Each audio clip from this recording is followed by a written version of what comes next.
નમસ્કાર મિત્રો, ગયા લેક્ચરની અંદર આપણે સાપેક્ષ સ્થાન, સાપેક્ષ વેગ પર આધારિત પ્રશ્નો જોયા, જેના એમસીક્યુઝ, હેતુલક્ષી પ્રશ્નો અને દાખલા પરીક્ષામાં અનેક વખત પૂછાઈ ચૂકેલા. તો આજે વળી પાછા થોડા બીજા દાખલા જોઈએ આપણે, જેમાંનો પહેલો દાખલો છે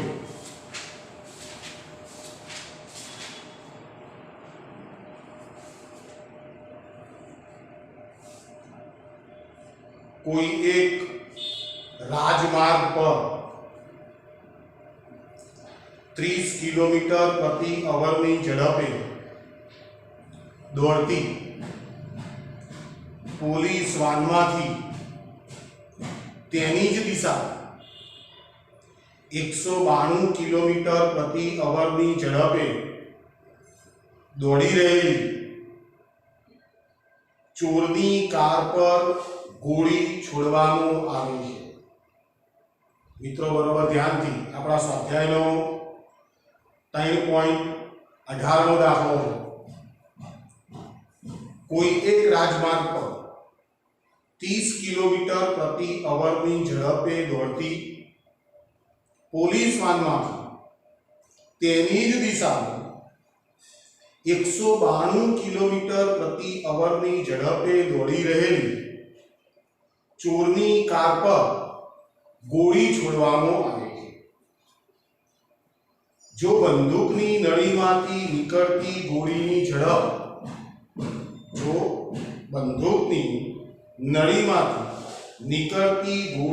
ઝડપ 150 મીટર પર સેકન્ડ હોય તો ગોળી ચોરની કારને કઈ ઝડપે અથડાશે? મિત્રો બરાબર ધ્યાનથી પ્રશ્નોને સમજો. મને પોલીસ વાનની ઝડપ આપેલી છે. પોલીસ વાનની ઝડપ, જેને હું વીપી કહું, VP is equal two 30 kilometre પ્રતિ અવર. મિત્રો આ જમીનની સાપેક્ષ છે. પોલીસ વાનની ઝડપ જે તમને આપેલી છે એ ગ્રામની સાપેક્ષ છે. એની એ જ દિશામાં ચોરની ગાડી આગળ જઈ રહી છે, જેની ઝડપ છે વીટી, ટી ફોર થી. ચોરની ગાડીની ઝડપ અમે આપેલી છે 192 કિલોમીટર પ્રતિ અવર. ચલો કમ્પ્લીટ. હવે શું થાય છે મિત્રો? તો ચોરની ગાડી આગળ જઈ રહી છે, જેની ઝડપ આટલી. પોલીસની ગાડી આટલી ઝડપથી એની પાછળ છે. હવે પોલીસ શું કરે છે? એની ગાડીની અંદરથી એક ગોળી છોડે છે. મિત્રો ધ્યાનથી સાંભળી લેજો. પોલીસ પોતાની ગાડીમાં જે ચાલે છે, ગતિમાં, એમાંથી ગોળી છોડે છે અને એનો વેગ મને આપેલો છે બુલેટનો વેગ vb is equal to 150 metre per second. મિત્રો ધ્યાનથી સમજો. અમારો પ્રશ્ન શું પૂછ્યો છે કે આ બુલેટ જે છે, ગોળી જે છે, એ ચોરની કારને કઈ ઝડપથી અથડાશે? આનો અર્થ શું થયો? મારે બુલેટનો વેગ ચોરની કારની સાપેક્ષે શોધવાનો થાય. તો શું શોધવાનું થાય? v b t is equal two શું? ચલો કમ્પ્લીટ મિત્રો.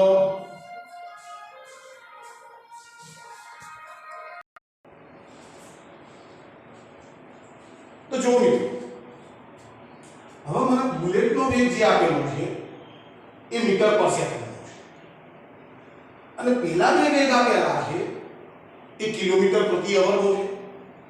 તો પહેલું કામ તો હું એ કરું કે પેલા જે વેગ આપેલા છે એને મીટર પર સેકન્ડમાં કન્વર્ટ કરી દો. તો આને મીટર પર સેકન્ડમાં કન્વર્ટ કરવા માટે 30 પાછળ 3 મીંડા ભાગ્યા 3600 આવશે. ચલો 2 મીંડા કેન્સલ, 2 છેદ ઉડશે એટલે ઇઝ ઇક્વલ ટુ 150 ભાગ્યા 18 આવશે. ચલો 3 છેદ ઉડશે એટલે ઇઝ ઇક્વલ ટુ આ આવશે 50 ભાગ્યા આનો 6 આવશે. હજી 2 છેદ ઉડશે ઇઝ ઇક્વલ ટુ 25 ભાગ્યા 3, 25 ભાગ્યા 3 મીટર પર સેકન્ડ. ચલો એ રીતના vt ને ફેરવી નાખો ઇઝ ઇક્વલ ટુ 192 પાછળ 3 મીંડા ભાગ્યા 3600, 2 મીંડા કેન્સલ, 2 છેદ ઉડાડી નાખો ઇઝ ઇક્વલ ટુ 9 * 18 થાય 960 ભાગ્યા 18, હજી 2 છેદ ઉડશે ઇઝ ઇક્વલ ટુ 4 * 8 થશે 480 ભાગ્યા 9 થશે. 8 ને 4 12 એટલે 3 છેદ ઉડશે એટલે ઇઝ ઇક્વલ ટુ 16 તરી 48 અને ભાગ્યા 3 મીટર પર સેકન્ડ. હવે છેદની ઉઠા. ચલો vt ને મીટર પર સેકન્ડમાં લાવી દીધો, vt ને મીટર પર સેકન્ડમાં લાવી દીધો, vb તો મીટર પર સેકન્ડમાં હતો જ. મારે શોધવાનું હતું vbt. ચોરની ગાડીની સાપેક્ષે બુલેટનો વેગ શોધવાનો છે. તો મિત્રો ધ્યાનથી બરોબર સમજો કે બુલેટ જે છે એ 150 મીટર પર સેકન્ડની ઝડપથી પોલીસની ગતિવાળી ગાડીમાંથી છોડવાનો. એટલે મિત્રો ધ્યાનથી બરોબર સમજજો કે બુલેટનો જે વેગ આપેલો છે પોતાનો એ 150 મીટર પ્રતિ સેકન્ડ. હવે પોલીસની ગાડીમાં આટલા વેગથી ચાલે છે એટલે ખરેખર બુલેટનો વેગ કેટલો થશે તો ધ્યાનથી ખરેખર બુલેટનો કે ગોળીનો વેગ vb, તો આને vb ડેશ કરી નાખો તો vb ઇઝ ઇક્વલ ટુ 150 તો ખરો વત્તા 25 ભાગ્યા 3. મેં પોલીસની ગાડીનો વેગ અંદર ઉમેર્યો એ ખરેખર બુલેટનો વેગ થશે ઇઝ ઇક્વલ ટુ ચલો 450 વત્તા 25 ભાગ્યા 3 ઇઝ ઇક્વલ ટુ 475 ભાગ્યા 3 મીટર પર સેકન્ડ. ચાલો ખરેખર ગોળીનો વેગ મારી પાસે મળી ગયો છે. તો હવે હું સૂત્ર મળું છું vbt is equal two vb minus vt. vb ની કિંમત 475 ભાગ્યા 3, vt ની કિંમત 160 ભાગ્યા 3 ઇઝ ઇક્વલ ટુ 475 ઓછા 160 ભાગ્યા 3 ઇઝ ઇક્વલ ચલો 475 મોટી 160 બાદ કરો આ વધ્યો 5 1 આ રીતો 315 ભાગ્યા 3 ઇઝ ઇક્વલ ચલો 315 ને 3 વડે ભાગો 3 વડે ભાગો 3 * 3 એકડો ઉતારીશ ભાગ નહીં ચાલે માટે 0 15 એટલે 5 vbt is equal to 105 metre per second. મિત્રો ખાસ ધ્યાનથી સમજો આ જમીનની સાપેક્ષે છે. આ ચોરની કારનો જમીનની સાપેક્ષે છે. એ જ પ્રમાણે તમે જે ખરેખર ગોળીનો વેગ શોધ્યો ને એ વળી પાછો જમીનની સાપેક્ષે. એટલે આ જે વેગ છે એ જમીનની સાપેક્ષે બુલેટનો વેગ છે. એટલે vbt is equal to vb minus vt એટલે કિંમતો મૂકી બિલકુલ સરળ પ્રશ્ન છે. ચલો મિત્રો નેક્સ્ટ ક્વેશ્ચન.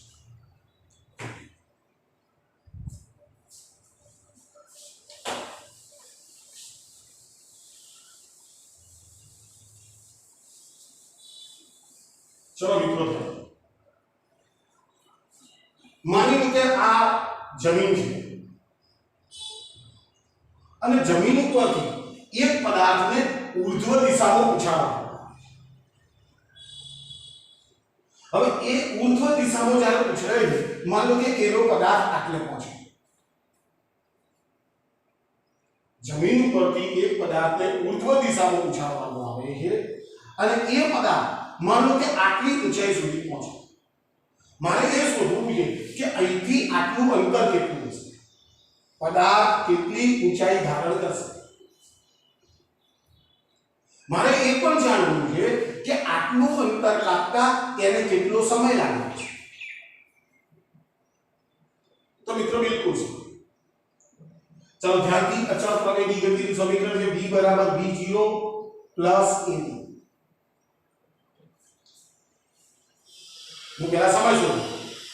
હવે જ્યારે પદાર્થને ઉર્ધ્વ દિશામાં ઉછાળશો એટલે પદાર્થ માની લો કે આટલી ઊંચાઈ પર પહોંચશે તો એનો અંતિમ વેગ is equal to 0 બનશે. તો અંતિમ વેગની કિંમત is equal to v0 m. પદાર્થ ગુરુત્વાકર્ષણ બળની વિરુદ્ધ દિશામાં જાય એટલે a બરાબર -g મૂકવું પડે, તો -g into t. તો v0 ના બાદ લઈ દો તો v0 is equal to g. therefore t is equal to v0 ભાગ્યા c1. મિત્રો આ સૂત્રો મેળવવા માટે આપણે હવાના અવરોધક બળોને અવગણ્યા. એટલે જેટલો સમય તેને ઉર્ધ્વ દિશામાં જતા થાય ને એટલો સમય તેને નીચે આવતો. એટલે કદાચ પરીક્ષામાં એવો પ્રશ્ન પૂછેલો હોય કે પદાર્થ ઉર્ધ્વ દિશામાં ગયા પછી જમીન પર પડે તો સુધી લાગતો ટોટલ સમય શોધો, તો આને બે વડે નહીં મળે. તો મહત્તમ ઊંચાઈએ પહોંચવા માટે લાગતો સમય tm v0 ભાગ્યા small g થશે. ચલો મારે મહત્તમ ઊંચાઈ પણ શોધવી. તો મારી પાસે અચળ પ્રવેગી ગતિનું સમીકરણ છે d બરાબર v² v0² upon pi છે. તો જ્યારે મહત્તમ ઊંચાઈએ પહોંચશે v બરાબર 0 અને d બરાબર h. જ્યારે d બરાબર h થાય જે મહત્તમ ઊંચાઈ ત્યારે v બરાબર અંતિમ વેગ 0 થઈ જશે. કિંમતો મૂકું.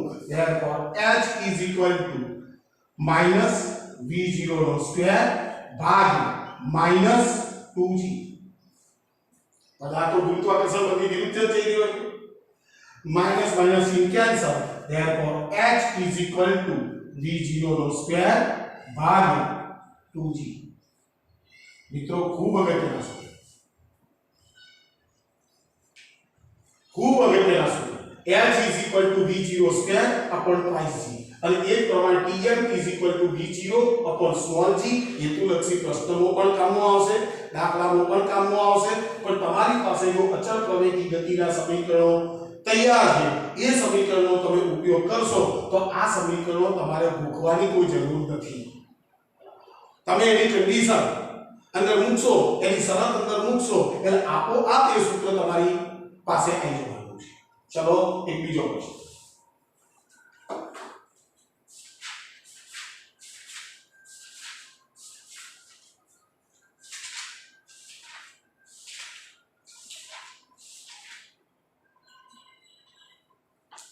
મિત્રો એક બહુમાળી મકાનના ટોચ પરથી એક દડાને શિરોલંબ ઉર્ધ્વ દિશામાં 20 મીટર પર સેકન્ડની ઝડપથી ફેંકવામાં આવે છે. મિત્રો ધ્યાનથી, બહુમાળી મકાનની ટોચ પરથી એક દડાને શિરોલંબ ઉર્ધ્વ દિશામાં 20 મીટર પર સેકન્ડની ઝડપથી ફેંકવામાં આવે છે. દડો જે બિંદુએથી ફેંકવામાં આવે છે તેની જમીનથી ઊંચાઈ 25 મીટર છે. મિત્રો ધ્યાનથી, દડો જે બિંદુએથી ફેંકવામાં આવે છે તેની જમીનથી ઊંચાઈ 25 મીટર છે. આનો અર્થ શું થયો કે તમને જે બહુમાળી મકાન આપેલું છે એની ઊંચાઈ 25 મીટર છે. અને ત્યાંથી તમે દડાને ઉર્ધ્વ દિશામાં શિરોલંબ રીતે તમે ફેંકો. હવે પ્રશ્ન શું છે? દડો કેટલી ઊંચાઈએ પહોંચશે? પ્રશ્ન એ છે દડો કેટલી ઊંચાઈએ પહોંચશે. અને બીજો પ્રશ્ન પૂછ્યો છે દડો જમીનને અથડાય તે પહેલા કેટલો સમય લાગ્યો હશે? g બરાબર 10 મીટર પ્રતિ સેકન્ડ સ્ક્વેર. મિત્રો બરાબર ધ્યાનથી પ્રશ્નોને સમજો અને ભૌતિક વિજ્ઞાનના પ્રશ્નો સોલ્વ કરવા માટે તમે એનું એક નાનકડું જો ચિત્ર દોરશો તો પ્રશ્નો ઘણા બધા સરળ છે. તો માની લઈએ કે આ રહ્યું આપણું બહુમાળી મકાન છે, આ રહી આપણી જમીન છે. હવે અહીંયાથી કોઈ એક પદાર્થ દડાને આપણે ઉર્ધ્વ દિશામાં શિરોલંબ રીતે ઉછાળીએ. બરાબર, માની લો કે એ દડો આટલી ઊંચાઈએ પહોંચે. આ દડો આટલી ઊંચાઈએ પહોંચે. હવે આની બહુમાળી મકાનની ઊંચાઈ તમને 25 મીટર આપી દીધી. તો પહેલો પ્રશ્ન એ છે અહીંયાથી આ ઊંચાઈ કેટલી છે? આ ઊંચાઈને ત્યાં છે. પહેલો પ્રશ્ન મને પૂછ્યો છે કે આ દડો કેટલી ઊંચાઈ ધારણ કરશે? ચાલો મિત્રો કમ્પ્લીટ છે. તો મારી પાસે આનો અંતિમ વેગ ઇઝ ઇક્વલ ટુ 0 થશે. મને પ્રારંભિક વેગ આપેલો છે 20 મીટર પ્રતિ second. v0 is equal to 20 metre પ્રતિ સેકન્ડ મને આપેલું. તો એનો પહેલો ક્વેશ્ચન એ છે હું સૂત્ર મળી દઉં d બરાબર v² - v0² અપોન પ્રાઇસ.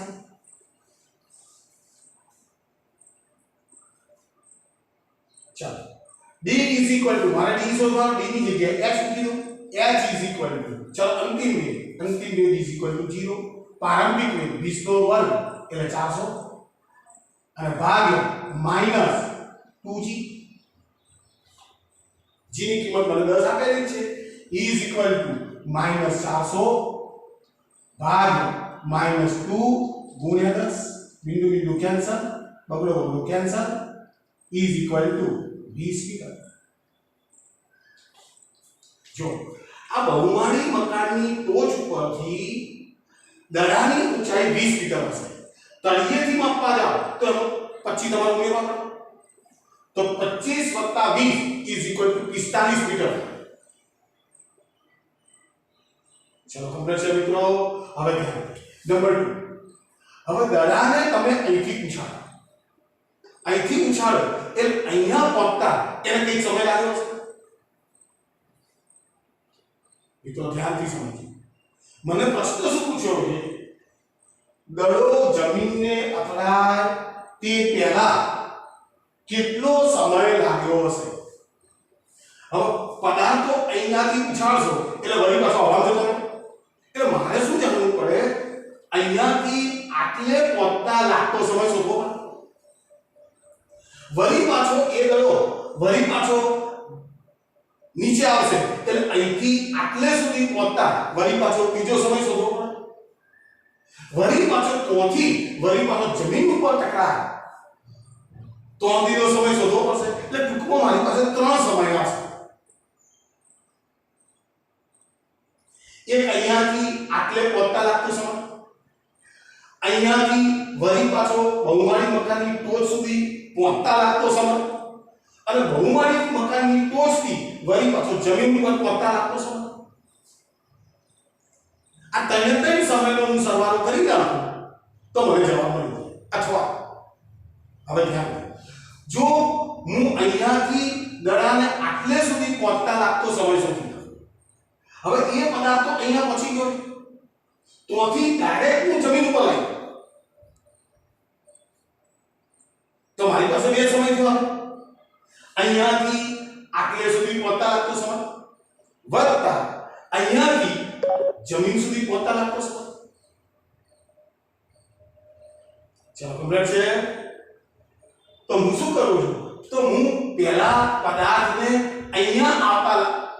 અહીંયાથી પદાર્થને મહત્તમ ઊંચાઈએ પહોંચતા લાગતો સમય સુધી જેને હું T1 કહું તો મહત્તમ ઊંચાઈ પહોંચતા लागतो समय मान लो कि एम T1 के तो आपकी पास सूत्र है v बराबर v0 प्लस a અહીંયાથી દડાને ઉછાળ્યો અહીં પહોંચ્યો v બરાબર તો 0 a બરાબર -g અને t બરાબર T1 સમીકરણ મૂકી દો तो समीकरण की कीमत को 0 is equal to 20 minus 10 into T1 therefore 20 बराबर 10 T1 by बिंदु cancel therefore T1 is equal to 2 second महत्तम ऊंचाई आ दड़ो जे ऊंचाई पहुंचसे એ ઊંચાઈ એચ ઊંચાઈ માટે લાગતો સમય મને મળી હવે હું શું કરું હવે આ પદાર્થ અહીંથી પડશે છે જમીન સુધી લાગતો સમય સુધી તો એ વખતે શું થાય મિત્રો ધ્યાનથી અહીંથી આટલી ઊંચાઈ તો 20 મીટર છે બહુમાળી મકાનની ઊંચાઈ 25 મીટર છે એટલે દડાએ ટોટલ 45 મીટર અંતર કાપવું પડશે જમીન પર પહોંચતા તો મિત્રો ધ્યાનથી महत्तम ऊंचाई थी जमीन पर आवता लागतो समय चलो मित्रों क्या कहते हैं उल्टी तो d is equal to v0t plus 1/2 at નો સ્ક્વેર સમીકરણ चलो महत्तम ऊंचाई यदि जमीन पर लगता समय टोटल अंतर काटे 45 चलो અહીંયાનો એ 0 प्लस 1/2 into 10 into t2 નો સ્ક્વેર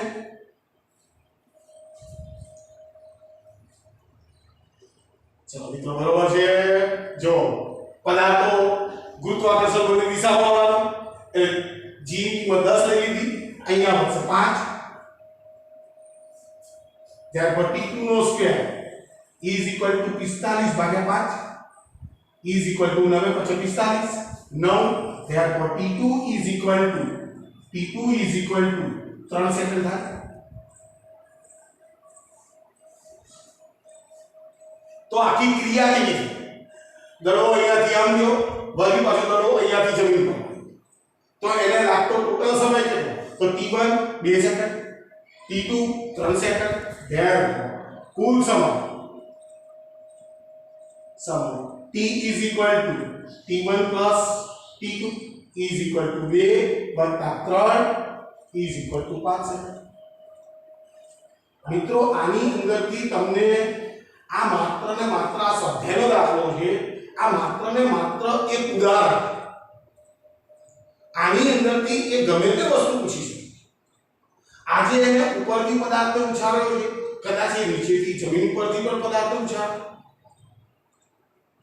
અને એક સાથે બે પદાર્થને માનો કે એક વ્યક્તિ ધાબાની ટોચ ઉપર ઊભી છે બહુમાળી મકાનની ટોચ ઉપર ઊભી છે એ પદાર્થ નીચે તરફ નાખે અને એ પ્રમાણે એવી ને એવી કોઈ વ્યક્તિ નીચે ઊભેલી છે અને એ પદાર્થને ઉર્ધ્વ દિશામાં ફેંકે तो प्रश्न पूछवानो આવે કે ભાઈ આ બે પદાર્થો એકબીજાને કઈ જગ્યા પાસે મળશે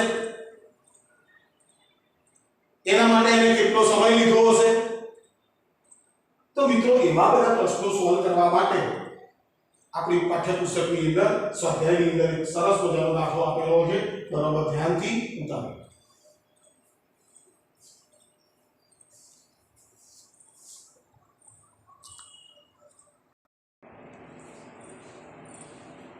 चलो एक बीजो प्रश्न को सॉल्व करना किए खूब अगत्यनो बनाइए ऊर्ध्व दिशा में फेंके એક બોલ 16 મીટરની મહત્તમ ઊંચાઈ પ્રાપ્ત કરી. મિત્રો ધ્યાન, ઉર્ધ્વ દિશામાં ફેંકેલ એક બોલ 16 મીટરની મહત્તમ ઊંચાઈ પ્રાપ્ત કરી. તો કઈ ઊંચાઈ તેનો વેગ તેના પ્રારંભિક વેગથી અડધો થતો હશે?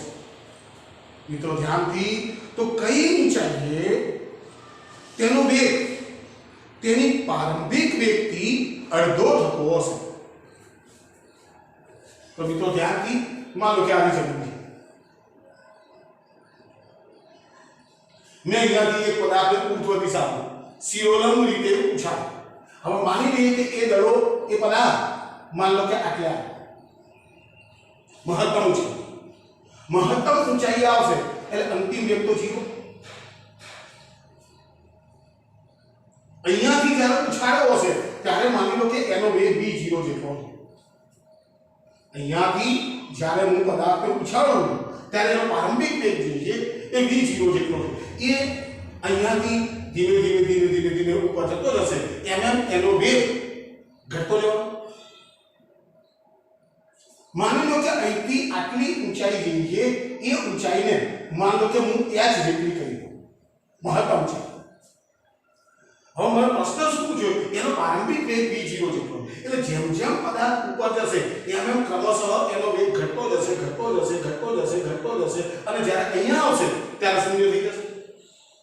તો મને પ્રશ્ન પૂછવામાં આવ્યો છે કે ભાઈ આ પદાર્થનો વેગ અડધો થાય ત્યારે એને કાપેલું અંતર કેટલું હશે?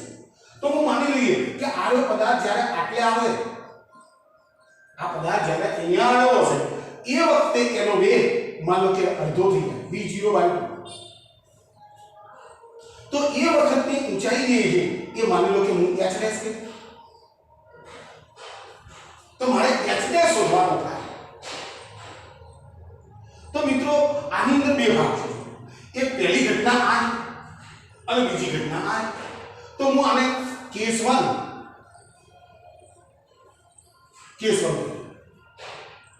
તો કેસ 1 ની અંદર શું છે? d v2 v0² upon pi છે. બરાબર છે? તો મહત્તમ ઊંચાઈ મીન્સ h, અંતિમ વેગ 0 v0² upon -2g થશે. h is equal to મારી પાસે સૂત્ર આવશે v0² ભાગ્યા 2g. આની કિંમત મને આપી દીધી is equal to 16 મીટર. મિત્રો ધ્યાનથી સમજો, આની કિંમત મહત્તમ ઊંચાઈની કિંમત મને 16 મીટર આપેલી છે. હવે હું આ કેસ લઉં તો કેસ 2 ભલી બાજુ સૂત્ર મળ્યું d બરાબર v² v0² upon pi છે. મિત્રો ધ્યાનથી, હવે આનો પદાર્થ અહીંયા પહોંચે એટલે એનો અંતિમ વેગ જે છે એ v0/2 થશે. તો d is equal to d ને કીધું છે મેં h' is equal to v0/2 આખાનો સ્ક્વેર માઈનસ v0 નો સ્ક્વેર upon -2g થશે. therefore h' is equal to v0 નો સ્ક્વેર ભાગ્યા 4 માઈનસ v0 નો સ્ક્વેર ભાગ્યા -2g. ચલો ચાલો સારી લો. તો h' is equal to આપણી પાસે આવું આવશે v0 નો સ્ક્વેર માઈનસ 4v0 નો સ્ક્વેર ભાગ્યા પેલો લસાવી 4 છે એ નીચે લઈ લો 4 -2g. તો h' is equal to આપણી પાસે -3v0 નો સ્ક્વેર ભાગ્યા -8g આવશે. Minus sign cancel. હવે મિત્રો જો પહેલું સૂત્ર છે v0² upon 2g. તો હું અહીંયાથી v0² upon 2g બહાર કાઢી શકું આને સમજી. તો અહીંયાથી મેં 8 કરી નાખ્યા તો is equal to હું કરી નાખું તો 5/4